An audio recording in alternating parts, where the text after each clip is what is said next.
গত কয়েকদিন আগে সোশ্যাল মিডিয়ায় ভাইরাল হওয়া সেই ছোট্ট মেয়ে ফাইজা এখন সবার নজরের এক কেন্দ্রবিন্দু। ভাইরাল হওয়ার কিছুদিন পরই তাকে নিয়ে গভীর সমালোচনার সৃষ্টি হয়। একটা ছোট্ট ভিডিও ভাইরাল আর বদলে গেল রাস্তার ফুল বিক্রি করা ছোট্ট ফাইজার প্রজীবন। ফুটপাতে ফুল বিক্রি করা ছোট্ট মেয়ে ফাইজা আক্তার মাইশা, বয়স মাত্র ৮ বছর। এ বয়সে যেখানে তার স্কুলে যাওয়ার কথা, সেখানে জীবনের কঠিন বাস্তবতা তাকে রাস্তায় নামিয়ে দিয়েছেন।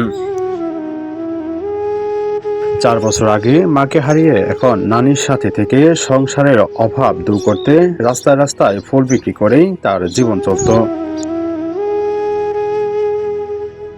কিছুদিন আগে তার একটি ছোট্ট ভিডিও সোশ্যাল মিডিয়ায় ভাইরাল হয়। তখন অনেকেই অনেক মন্তব্য করেন, ফুল বিক্রি করা এই মেয়েটি নিজেই যেন একটা ফুল।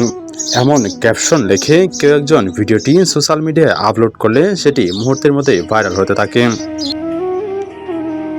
তবে নানা কল্পনা জল্পনার পর এবার সিলেটের একজন মানবিক মানুষ ফাহিম আল চৌধুরী এগিয়ে আসেন।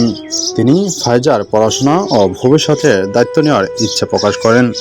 প্রশাসনের সহায়তায় তাকে খুঁজে বের করা হয় এবং বিষয়টি সংবাদ সম্মেলনের মাধ্যমে আনুষ্ঠানিকভাবে সামনে আনা হয়। বাড়িতে আমার খালামণি আছে, আমার ভাই আছে, আমার বোন আছে। তোর মা বাবা কই? মা বাবা মারা গেছে, নানি আছে, নানা আছে। কি লেখাপড়া করো? 4 বছর। আচ্ছা, তুমি কি লেখাপড়া করো? কোথায় থাকো? দরগার থেকে। ফুল বিক্রেতা ফাইজারের পাশে দাঁড়ানোর এমন মানবিকতা অনেকেই প্রশংসায় ভাসছেন। তবে অনেকেই আবার সেই ভিডিওর কমেন্টে লিখছেন, আমাদের দেশে এমন অনেক ফাইজার আছে যারা বাধ্য হয়ে রাস্তায় নেমে কাজ করছেন। যদি দেশের বৈধবান মানুষেরা একজন করে পথ শিশুর দায়িত্ব নেন, তাহলে এসব ছোট্ট বাচ্চাদের আর জীবিকার জন্য ফুটপাতে দাঁড়াতে হবে না।